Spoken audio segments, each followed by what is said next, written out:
Man, this real crazy. Boy, you'll never think somebody was scouting for your organs. Man, story time on the chick trying to trick me out my kidney. So boom, I'm at the tattoo shop, right? I'm in there getting tatted up, and I'm kind of like bleeding a little heavy or whatever. So it was another little bit nothing to get tatted up too. She like, she hearing the tattoo artist like, dang boy, you bleeding a lot.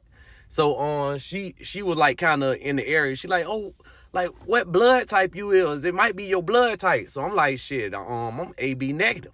That's a rare blood type. That's a rare blood type. She like, oh damn, like I'm AB negative too. So we kind of like, we go to sparking up conversation as I'm getting my tat. I'm talking, we chopping it up. You know what I'm saying? She ended up getting her tattoo. I end up staying back a little bit just to try to, chill with her a little bit. To help her go through what she finna go through with, like she say, she be bleeding a lot. So boom, we go to hitting it off. So we end up like exchanging numbers or whatever. And we went on a couple little dates. And I ain't gonna lie, we kind of locked in hard. So I'm like, it bit was like, when I tell you, like, she was just meant for me. Like, they were my real soulmate. And I ain't gonna lie, I had got a little bit gullible too, because when I tell you, that bitch was fucking me like her life depended on it. And it is gonna make sense later on. I was blind to the signs.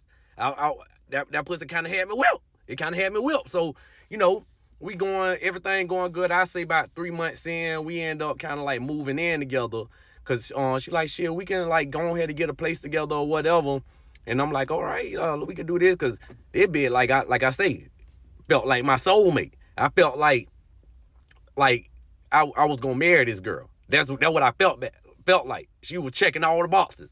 So, as time going on, I say about 6 months in our relationship, she started, getting sick and all this here. And she was like, oh, I do like have this like kidney problem and all this here. I've been trying to get a donor because like I'm almost to the point of the end of my life. Like I'm getting real sick now or whatever. I'm like in stage, I think it was like stage 3, stage 4. Anyways, it don't matter. But she like, yo, like, I've been on the donor list for a while. I've been waiting for me a donor. And I'm thinking to myself like, I can't let my bitch die. They my soulmate. So I end up like I do this shit or whatever. We went through all the tests. I passed the physical and all this here, and we were getting set up for the, for the surgery to give my kidney. Something just ain't seen right. So everything was going too good. I was like, you know what? I gotta check her phone.